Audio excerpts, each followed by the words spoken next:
Hi, this is Anna and welcome to my channel.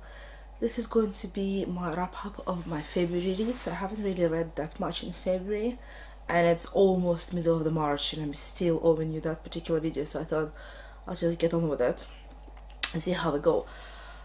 February was very unusual, as I mentioned. I have read lots of books but I haven't finished that many.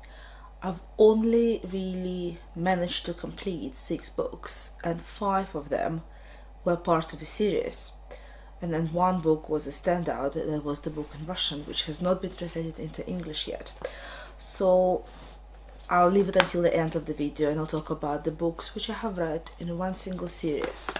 February was a month where I traveled, I had a surgery, I had a dental surgery, so I wanted something slightly different. Like, I didn't really want to read just the non-fiction and just the classical literature. I wanted more of a fast pace, so I listened to the BookTube, and a series which has been popping up on and off for quite a while is the Luna series by, I don't want to get it wrong, Marisa Meyer.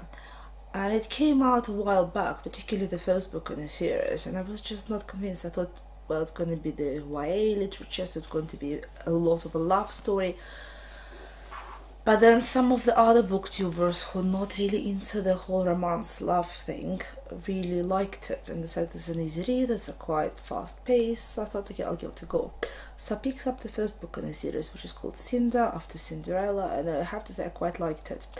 Overall, so I've read 5 books in a series. As a series, I have given them 3.5 stars, and I liked the first 3 books of the main series. Then I read a book which is classified as like 3.5. It's stuck between book 3 and 4, and I gave that one 2 stars. And then the final book for me was also 2 stars because it was just way too predictable, but I'm running ahead of myself. So starting from the beginning, I picked up the book Cinder, which is one of the books I really enjoyed in the series, with one major exception, and that's the love story, because it's just unrealistic. The girl says the boys, the girl has no idea who he is, he has no idea who she is, and yet they manage to form this connection. I don't know. I like the idea that Cinderella is in the future. She's not exactly a conventional human being. I like the twist on the fairy tale. I like the use of fairy tales overall to write the series. I think that was the best part because I genuinely do really like fairy tales. I love Brothers Grimm, so that was a really good thing for me. I like the way the world was described, the future world. There was some flaws in it, but hey, I'm not going to be picky. So overall, I really enjoyed it. I think that was one of the strongest books. If you take away the weird Prince Cinderella love thing going on, that would have been a 4 out of 5 for me. And then in the second book of the series, it's called Scarlet, we get to relive the story of the Red Riding Hood. And in terms of the relationship, because in each book you get a pair and they fall in love and they build up romance. So in terms of relationship, their relationship was much more believable to me, all the way until book 4. But in book number 2, I really enjoyed that relationship, and I enjoyed the fast pace, I again enjoyed the worlds. We'll good to see completely different part of the world, of that future. Oh, great. We still get to see Cinder on and off, but we focus on a different pair. The third book of the series is called Cress after Rapunzel. We get to meet the future hacker Rapunzel and follow her love story, which, to be fair, like, she's 16 years old, like, it is believable enough. But there is a main antagonist in the entire series, Queen Levana, the queen of the moon, because by that point the moon is colonized and the moon is going at war with Earth. And she's this horrible being, she's really cruel, but her story is not fully explained. So I picked up the book which is stuck in between books 3 and 4 because I really wanted to hear her side of the story, to see how she came into being. And this is what started to go downhill for me, because she's not fully realized. It's not explained why she's displaying this psychopathic behavior.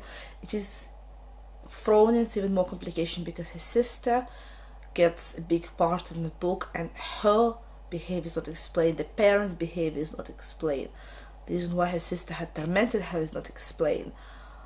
And then in the final book for me, because there are like extra bits, they have been published since, but I'm not interested in them. In the final book, the book number 4, the main book of the series, it's over 800 pages. We get to see the standout between the protagonist and all of her cronies, like Cinder, Cress, and Scarlet, and Wolf, and all of them, against the Queen of the Moon. And it's just really predictable. I was hoping for more of a battle, something much more epic, something less like, yeah, this is done, and then it leaves you with no satisfaction.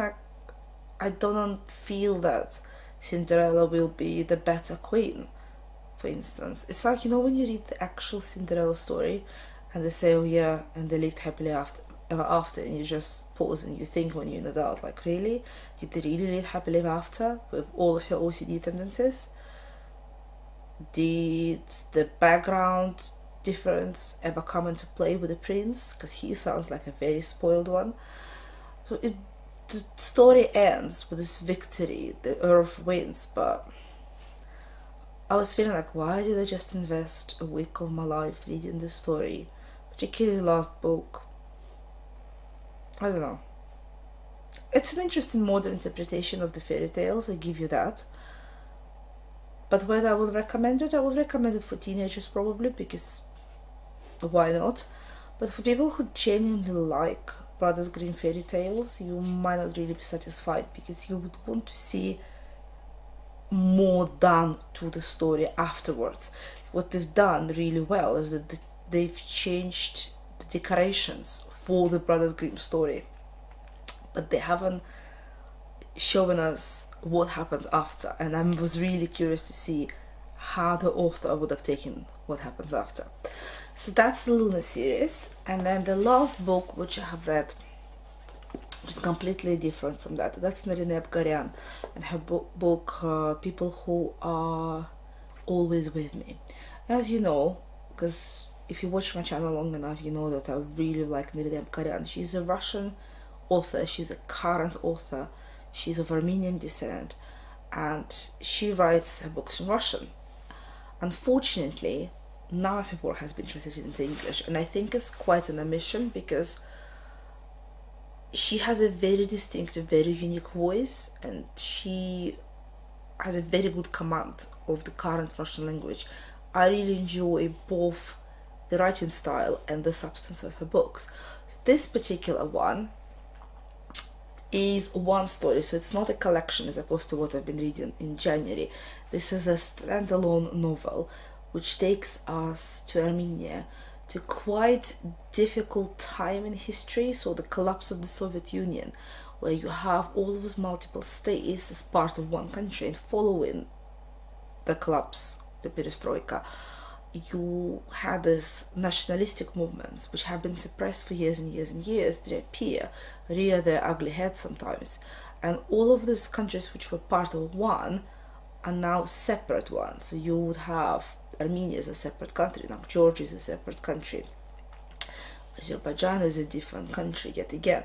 But at that point of unknown in the 1990s, they were still one, and they were trying to fight for independence. So if they had any conflicts of interest between the minority of population, at that point there was a lot of killings, like really disgusting killings going on, which Russian government didn't stop at the time, because there was just so many things going on, and it just makes part of narration in the story, and it is very difficult to read in that part. But everything else is written in a beautiful language he always writes with, so you get to live with that family, you get to see the history, you get to see the history of the family from the early 20th century through the Soviet Union and following the collapse, and how they stayed together. You see this tiny town in the mountains.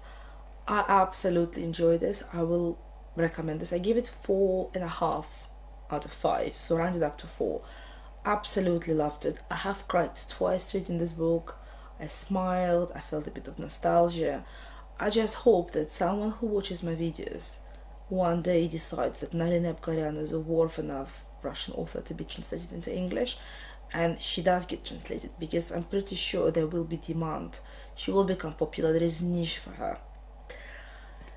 There are going to be more books I am reading in March, because all of these books which I've started but haven't finished carried over with me. I have already finished 2. I'm about to finish 3 more books. It's already 5, and I'm halfway through March. I'm kind of going through the stage when I'm reading 10 books at a time. So obviously I can't finish them all in a month, but I'm carrying on from one to another. And I don't know why, but I'm quite enjoying that particular style at the moment. I might come across the book which completely will hold my attention, grab me, and I will just read it without putting it down, but we'll see. See you guys in the next video. Happy reading. Bye.